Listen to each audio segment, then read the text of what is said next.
o algún conocimiento que necesiten y yo esté en disponibilidad de ayudarles. Buenos días a todos ustedes. Juan Guillermo Guerrero Méndez, YouTube, 320-370-0091.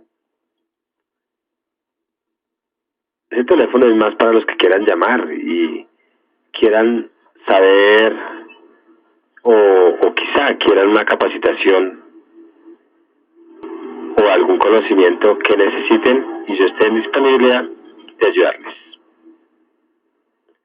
Recuerda que tú estás en mí, yo estoy en ti, por lo tanto nos necesitamos. Viajando a través del tiempo, esta vez vamos a hablar de Charles Darwin, el naturalista, que nos enfrentó a nuestra cercana animalidad y nos dio otra posibilidad de ver el origen de nosotros en este mundo. A principios del siglo XIX, la pujante Inglaterra era sin duda la primera potencia mundial. Para esta calificación le daban derecho su estabilidad política imperturbable, su impresionante mecanización, el trazado de ferrocarriles que atravesaban el país, las inmensas colonias que dominaban la diminuta isla con mano férrea, la fría respetabilidad de sus representantes comerciales, en fin, todo ese contexto hacía ver a Inglaterra como la potencia del momento. Mucha parte del progreso era aparente, pues solamente cobijaba a una minoría. Mientras tanto, miles y miles de hombres, mujeres y niños consumían tristemente su vida en negros socavones, sofocantes fábricas o helados telares. Esto a su vez turbaba la aburrida pero muy anhelada estabilidad. En efecto, se había fundado un gran partido obrero de masas, los cartistas, que con la ayuda de intelectuales socialistas y utópicos había dado lugar a una violenta agitación social reivindicativa a los primeros sindicales estables de historia. En definitiva, los obreros exigían un nuevo mundo. Pero mientras millones de hombres hundidos misericordiosamente en la pobreza navegaban en las tormentosas aguas del futuro, un puñado de pacíficos profesores se encargaban de esclarecer las del pasado. Recordemos que tradicionalmente se había considerado que tanto el ser humano como los animales eran creaciones divinas, con la salvedad perentoria de que nosotros, hechos a su imagen y semejanza, no teníamos nada en común con las bestias. Pero Charles Darwin se encargó de estropear los privilegios humanos, devolviendo lo suyo a la misma naturaleza. ¿Qué podríamos decir de Darwin? ¿Quién fue él? Pues él nace en 1809 y muere en 1882. Indudablemente, aparte de dañar la buena imagen que de sí mismos tenían algunos, pintándonos a todos prosaicamente como descendientes de las bestias, uno de los hombres que más han colaborado con nuestra moderna visión de los cambios que suceden en la naturaleza, de su pasado y futuro, es Charles Darwin. Nacido el 12 de febrero de 1809, quedó huérfano de madre desde los 8 años de edad. Su padre, quien sin ser violento era severo, habría de desprobarlo o desaprobarlo más bien silenciosamente en más de una ocasión. En 1828, Darwin recorrió a Irlanda y Gales después de cursar medicina sin éxito. De la medicina saltó a la teología y su vida se convirtió en un alternar entre la frivolidad y sus compañeros de diversiones y el bostezo que le producían las clases de la universidad. Entonces se produjo el acontecimiento decisivo de su vida. Fue invitado a uno de los varios cruceros científicos que se hacían en esa época para investigar el entorno natural del hombre. Embarcándose en el velero Beagle, zarpó el 27 de diciembre de 1831 y la mayor parte del recorrido consistió en idas y venidas por el continente suramericano. Fue en el Beagle donde Darwin pudo recoger una cantidad inmensa de información, tanto de fósiles como de seres vivos, que después le serviría para sustentar su teoría evolucionista. 5 años después, regresó a Inglaterra, y aunque no tenía títulos, pero la fuerza de convicción de su más bien autoestudio, o sea, autodidactismo era grande. Se labró rápidamente un hombre de los medios naturalistas. Entretanto, pese a su extrema timidez, contraía matrimonio con Emma Wedgwood en 1839. En los 20 años que siguieron, además de llevar una vida familiar gris pero sin contratiempos, produjo lo que con justa razón consideraban la obra de su vida, El origen de las especies, en la cual pues expuso sistemáticamente la teoría de la evolución. Todo lo que haría luego no sería sino solo sustentaciones. Después de haber logrado, gracias a su extremo rigor, que su revolucionaria teoría fuese aceptada universalmente, murió el 19 de abril de 1882. Es muy probable que su propio padre haya tenido muy poco que ver en su formación. Indiscutiblemente, en cambio, el medio familiar hizo a Darwin lo que él fue.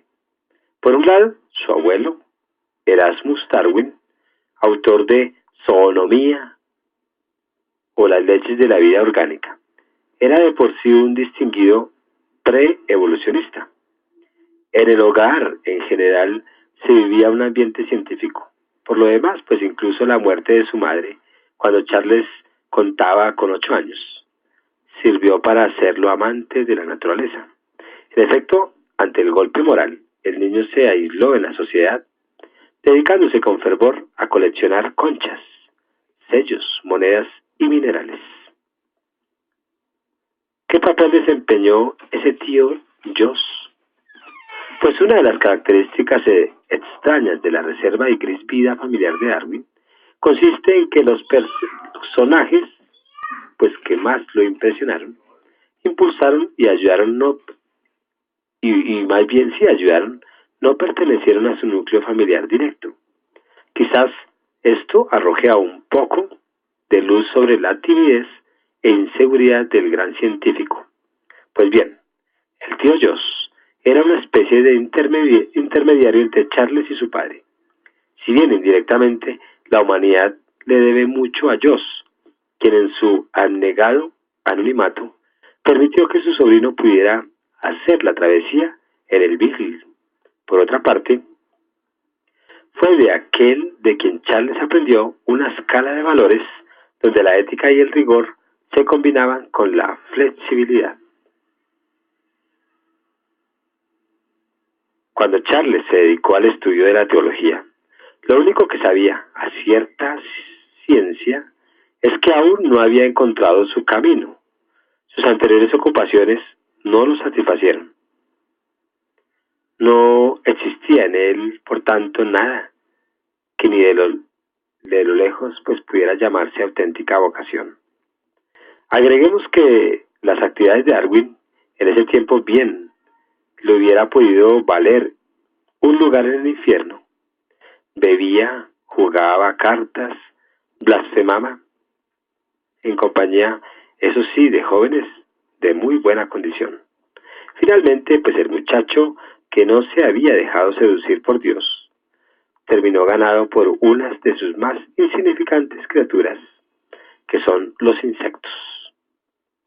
Darwin, entregado ya definitivamente a sus actividades profanas, se dedicó a recorrer las campiñas de Gales.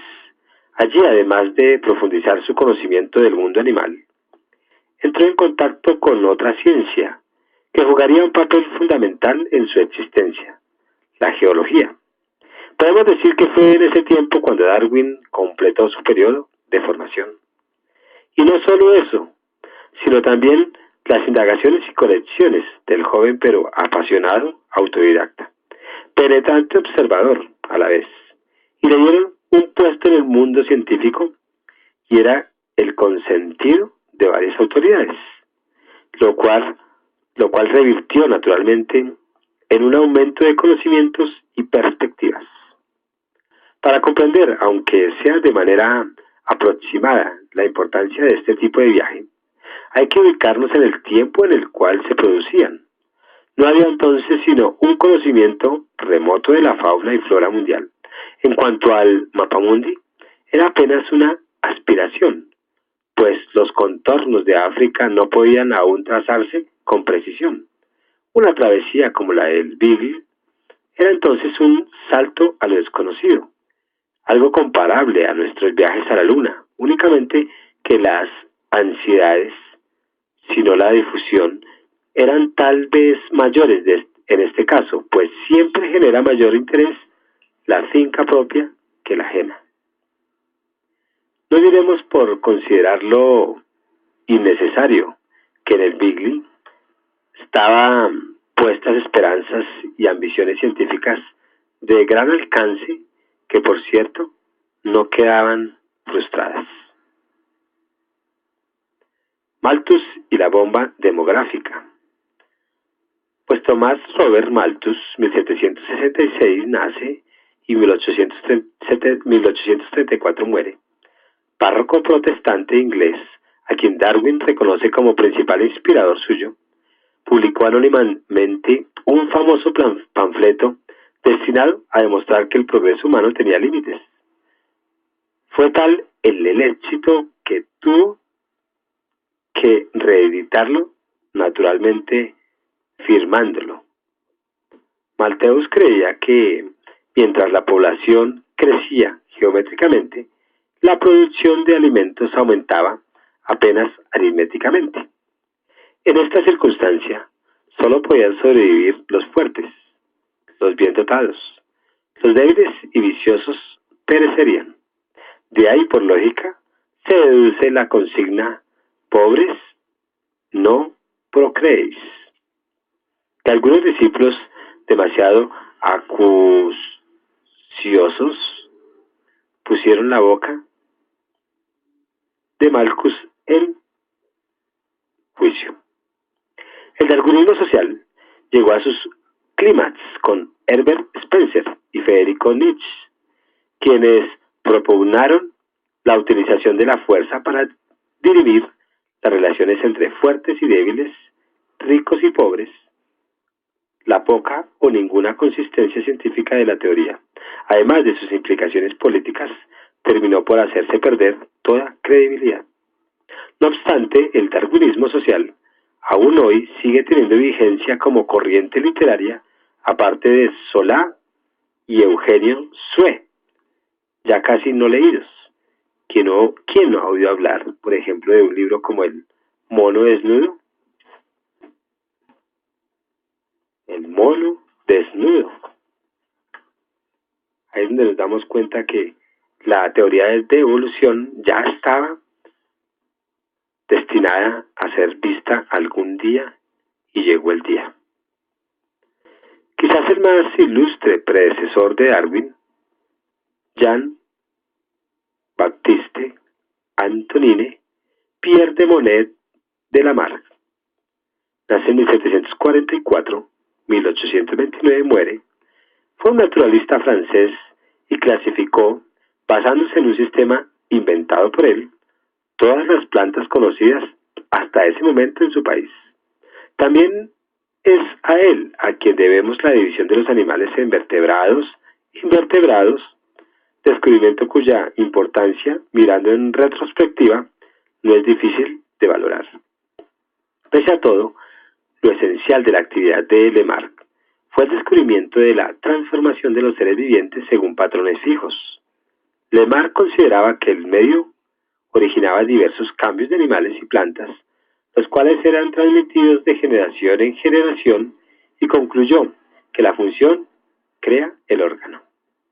Cabe relevar que Darwin expuso la pangénesis, según la cual cada célula produce pequeñas copias denominadas gémulas, que pasan al torrente circulatorio y de ahí a los testículos y a los ovarios para formar los gametos, que cuando dan origen a un nuevo organismo, las diferentes clases de gémulas igualmente producen la misma especie de órganos, tejidos y células que produjeron en los padres.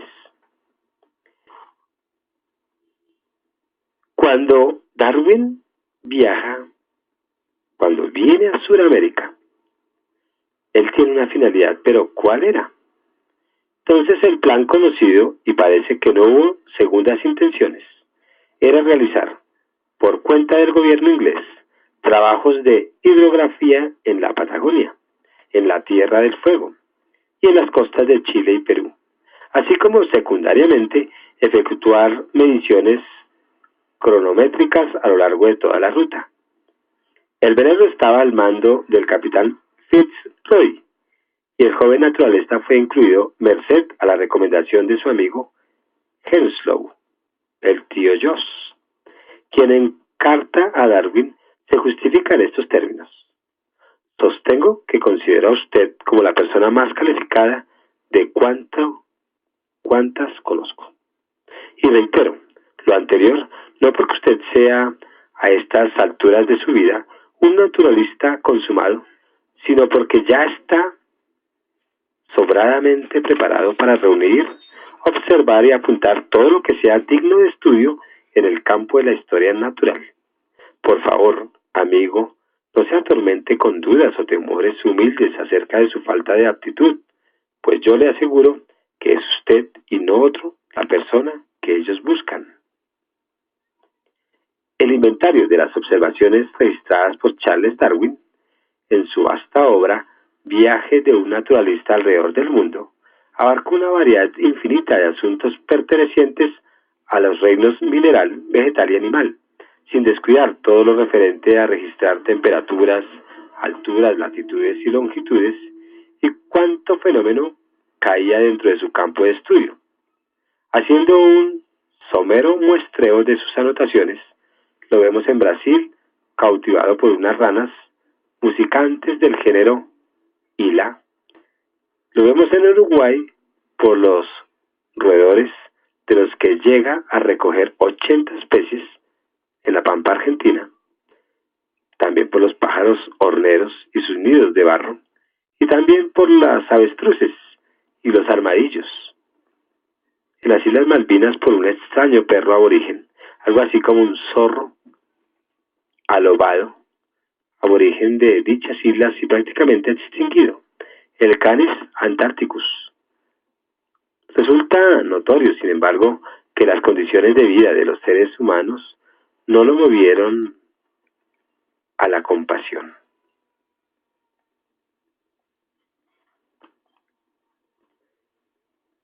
Entonces, ¿cuál fue el itinerario que él siguió en el Beagle, en ese velero? Pues en líneas generales se trató de una circunnavegación al globo, avanzando en dirección oeste y que abarcó el lapso comprendido entre el 27 de diciembre de 1831 y finales de octubre de 1836, o sea, una duración de casi 5 años. Una característica de la expedición fue que el Beagle sirvió como base marítima, desde la cual se organizaron decenas de travesías por tierra, a punto de que se ha calculado que en los 58 meses de viaje, Darwin durmió en tierra y no a bordo, una de cada 8 noches. Luego de haber breves escalas en 2 islas del Atlántico, el 29 de febrero de 1832, el Beagle entró en el puerto brasilero de Bahía. De allí se descendió a Río de Janeiro y luego tenemos Montevideo, Bahía Blanca, Buenos Aires, por ejemplo. Y Darwin cubrió por tierra el trecho entre estos puertos argentinos, las Islas Malvinas, Tierra de Fuego, el estrecho de Magallanes, y ya en el Océano Pacífico se empezó a subir, recalando en puertas chilenas y peruanas. Desde el Callao, la nave se dirigió a las Islas Galápagos, desde donde se lanzaron hacia Tahití, Nueva Zelanda, Australia, Tasmania, siendo uno de los últimos focos de investigación las Islas Malvinas, o más bien las Islas Maldivas, al sur de la India. De allí navegaron hasta el Cabo de Buena Esperanza, en el extremo sur de África, luego de la cual el velero pues tomó rumbo norte en búsqueda de puertos ingleses. Seguramente si la víctima de una desgracia o injusticia era un europeo como él, nuestro naturalista habría alzado las cejas con gesto inquieto. Pero ya tratándose de aborígenes, Charles Darwin prefería seguir enfrascado en sus investigaciones científicas.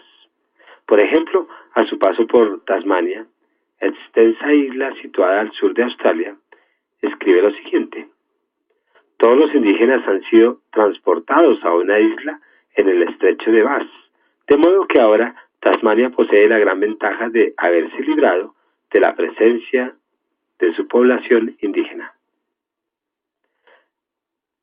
Darwin descubrió de magnitud propiamente dicho, no hubo ninguno, aunque lo cierto es que durante toda la expedición estuvo acopiando los conocimientos que luego le permitirían concebir y elaborar la teoría evolucionista.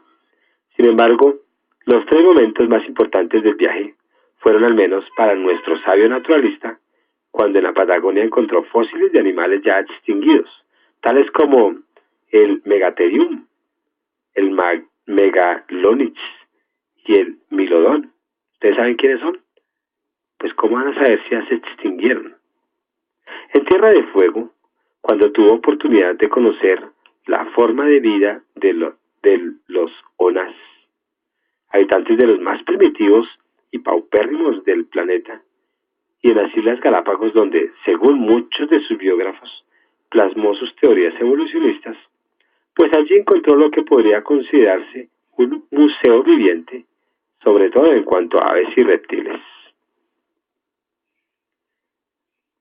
Entonces las Islas Galápagos fue un mundo aparte, y a bordo del Beagle, en su diario de viaje, Darwin escribe a poco de arribar al archipiélago: la historia natural de estas islas es curiosísima y merece especial atención.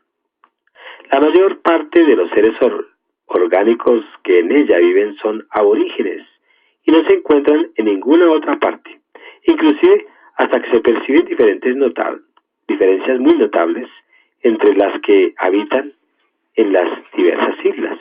Si bien es cierto que todos presentan visibles relaciones con los de América, no obstante, hallarse este archipiélago separado del continente por una anchura del mar de 600 millas. Eso es lo que nos dice cuando está llegando por allá. Entonces, con una actitud de superioridad que resultaría insólito en un antropólogo del siglo XX, Charles Darwin no ha dejado esta imagen sobre lo que es el choque de dos culturas, británicos y Onas en la Tierra de Fuego, tan desproporcionalmente distanciadas en cuanto a medios de hacer la guerra. Un hombre civilizado tropieza con una gran desventaja al tratar con salvajes como estos Onas, que no tienen la menor idea del poder de las armas de fuego. El mismo acto de echarse el mosquete a la cara le parece al salvaje mucho menos amenazante que idéntico gesto hecho en un arco y su flecha. Y no es fácil hacer comprender la superioridad de nuestras armas, como no sea derribándolos a balazos. Del mismo modo que las fieras del monje y del monte tienen muy poco en cuenta el número del adversario al embestir. Cada uno de estos Onas, si es agredido, en lugar de retirarse, más bien intentará deshacerse de una pedrada a la cabeza del blanco, procediendo con la misma fiereza y olvido de su seguridad personal con que nos embestiría un tigre cualquiera. Muchos se preguntan, ¿pero Darwin es ateo? Porque como va a entrar en conflicto con la Iglesia al decir que nosotros no venimos de un ser divino, sino de una evolución, pues irreversiblemente comprometido con insectos, crustáceos y en general, pues cualquier cantidad de bichos aún más mundanos, si cabe decirlo así. Darwin era un hombre definitivamente laico. Desde luego, sus descubrimientos lo sacaron de su relativa indiferencia y lo subieron en una crisis religiosa muy profunda, máxime teniendo en cuenta que había concluido que el ser humano no fue creado por Dios. Imaginaremos la angustia de alguien que por ética no puede cerrar los ojos ante sus propios razonamientos y a la vez preferiría dejar de lado pues todas las herejías y no remover las viejas creencias y tradiciones. Se trataba de una lucha entre la razón y el sentimiento, la cual se quedó sin resolver.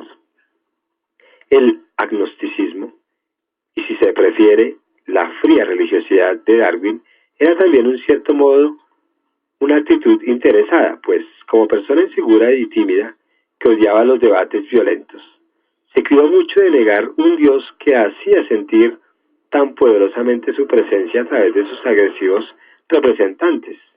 Esta diplomacia le permitió a Darwin una difusión relativamente tranquila de sus ideas. Se ha pintado en ocasiones la participación de Darwin en el Beagle como el estremecedor idilio entre el hombre y la naturaleza. En realidad, pues Darwin, hombre superior, estaba sometido a las mismas contingencias y desfallecimientos que los europeos comunes, cuando se aventuran por parajes inhóspitos. En la primera parte del viaje, Darwin fue dominado por las náuseas. Después, en plena aventura, pues tuvo momentos de verdadero espanto y desazón. Nombremos solo uno, cuando contempló por primera vez un nativo de Tierra de Fuego. El efecto fue muy chocante. Después manifestaría que le había parecido inferiores a los animales domésticos. Por lo general, soportaba con mucha dificultad las penalidades de una vida agreste. E incluso, ya de regreso a Inglaterra, sufrió un inmenso disgusto porque el Beagle había dado un rodeo con el cual él no estaba de acuerdo. Pese a que Darwin explica el nacimiento de su teoría evolucionista con una anécdota más bien insulsa y, si permite la expresión, de gabinete, lo más probable es que solamente ciertas circunstancias muy especiales le hayan permitido llegar a ella. En primer lugar, Darwin, que no había estado sometido al bombardeo de una educación formal, estaba relativamente limpio de los prejuicios de su época. En segundo lugar, había hecho acopio de un inmenso material investigativo, como ninguno en su tiempo. Sumemos a esto su extraordinario talento y los grandes avances de sus contemporáneos en las ciencias naturales, para tener entonces la explicación de cómo llegó al evolucionismo. Cuando nos referimos a los avances anteriores de Darwin, el lector podría suponer que había, digámoslo así, un ambiente favorable para la teoría de la evolución. Sin embargo, nada hay más lejano de la verdad.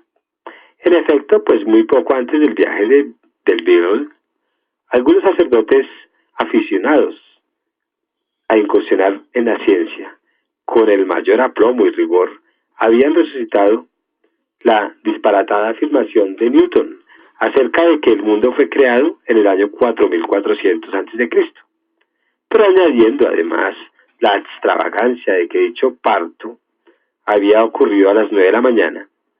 Lo singular del caso es que estas cronologías bíblicas no fueron recibidas entre sonrisas escépticas, sino esa solemne seriedad propia de los británicos, en que durante toda la época victoriana, el público inglés y en general el europeo estaba impregnado de fuertes prejuicios religiosos, culturales y hasta supuestamente científicos, haciendo harto y muy difícil la hazaña de introducir cualquier idea novedosa.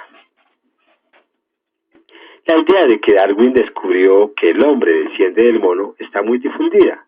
Pese a todo, Darwin jamás realizó este absurdo hallazgo, ni mucho menos lo proclamó así, como nos debe valer de enseñanza a asumir los riesgos que conlleva toda ultra simplificación, transcribirnos por considerarlo revelador al respecto.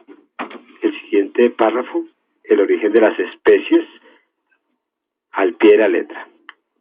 Apenas es posible, según mi teoría, el que de dos especies vivientes pueda una haber descendido de la otra. Por ejemplo, un caballo de un tapir. Y en este caso habrán existido eslabones directamente intermedios entre ellas. Pero tal caso supondría que una forma habría permanecido sin modificación durante un periodo, mientras que sus descendientes habían experimentado un cambio considerable y el principio de la competencia entre organismo y organismo, entre hijo y padre, hará que esto sea un acontecimiento rarísimo, pues en todos los casos las formas de vida nueva y perfeccionada tienden a suplantar las no perfeccionadas y viejas. Esta ciencia, la paleontología, y es una ciencia elitista en ese momento, aún hoy, al parecer dominio exclusivo de aristócratas excéntricos, ha colaborado tanto o más que muchas de las llamadas disciplinas prácticas en el progreso de la humanidad. Efectivamente, toda la modernidad, concepción del mundo, basada en que el hombre es un animal, entre otros, producto y parte de la naturaleza, y que tanto ésta como aquel están en continua transformación, se ha elaborado a partir de los datos proporcionados por la paleontología. Diciéndolo en pocas palabras, la paleontología es la búsqueda, estudio y clasificación de los fósiles, de los vestigios del remoto pasado, que comenzó en los albores del siglo XIX, cuando la apertura masiva de las vías férreas y las excavaciones que esto implicó condujo al descubrimiento de muchos fósiles.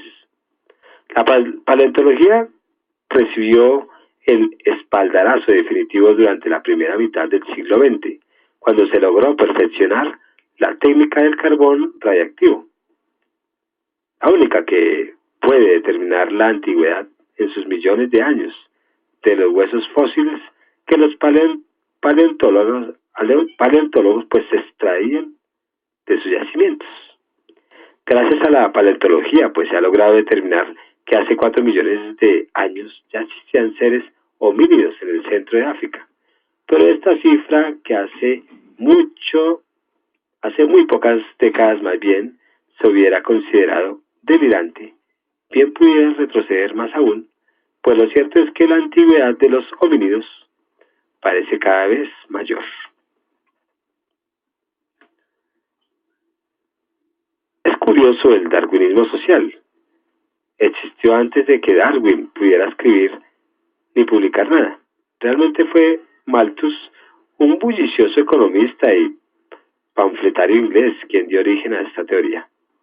Expuesto muy a grandes rasgos, el darwinismo social considera que en la vida en sociedad se imponen los más fuertes, cosa que lejos de ser objeto de lamentaciones es francamente positiva.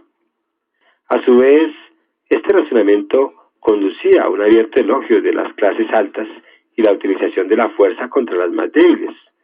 Como se comprenderá, pues el darwinismo social, con el cual el propio Darwin tuvo muy poco que ver, fue privativo de filósofos especulativos, literatos muy recomendables y sectores ultraconservadores.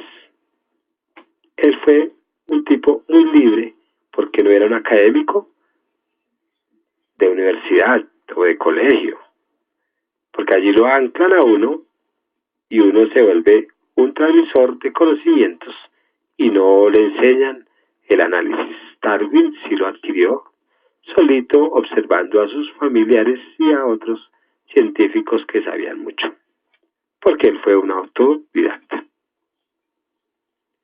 Entonces, en una primera simplificación, pues tenemos que El principal descubrimiento del darwinismo consistió en sostener que las especies en el pasado, en el presente y también en el futuro evolucionan, o sea que van incorporando cambios biológicos en el transcurso de su vida o de su ciclo vital.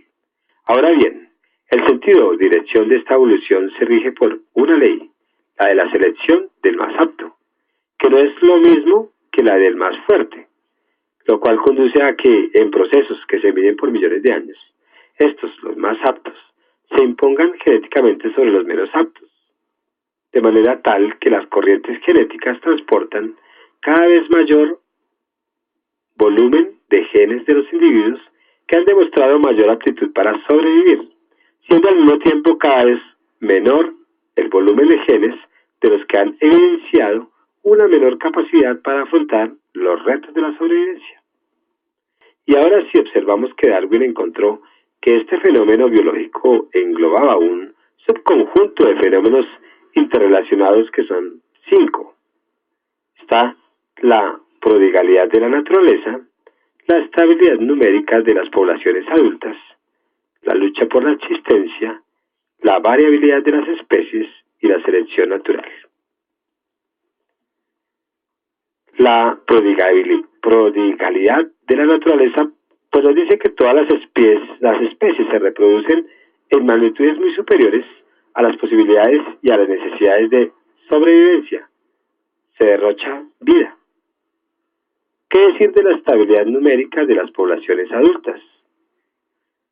Pues existen mínimos y máximos prácticamente fijos al margen de los éxitos reproductivos y al margen también de las catástrofes, epidemias, enemigos naturales, hambrunas, entre otras. Y